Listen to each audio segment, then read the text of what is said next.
Hello, here's a quick tutorial on converting your 30p footage down to 24p. This will be more dramatic than using the available frames. We're going to be using frame blending and some motion blur inside of After Effects. Here's a quick example. This is the original footage in a 24p timeline, and then it's slowed down right here, and you'll learn this in just a second.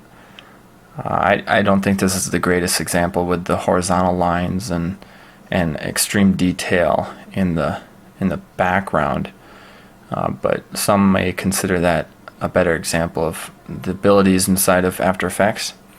I know you 5D Mark II users might be excited about this, so let's get going. I'm going to create a new project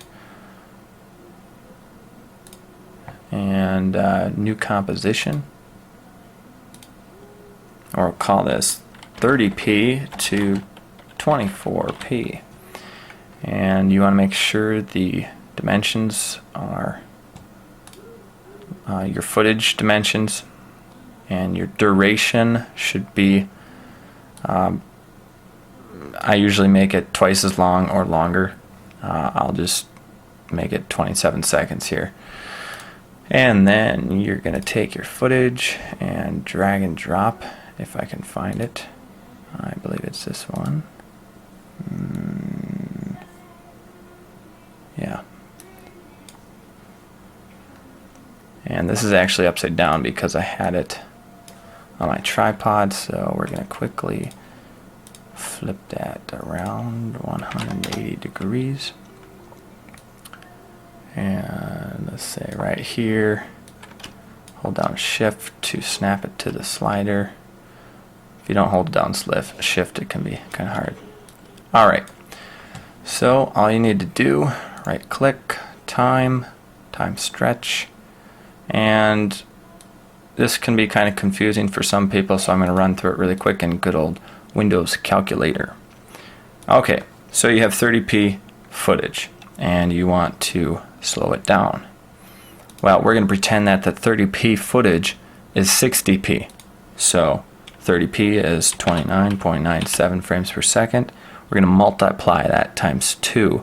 And I'll put these equations in the description below. But okay, so times 2 equals 59.94 frames per second, which is 60p.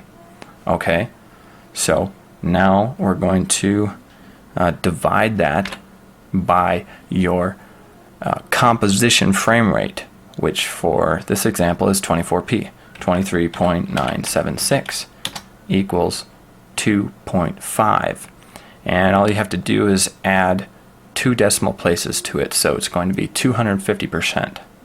Okay, we'll get rid of that. Stretch factor is going to be 250% because it's a factor of 2.5.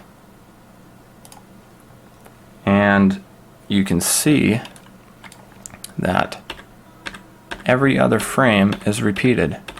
So what After Effects is going to do is create that motion in every other frame that's repeated, or every other frame.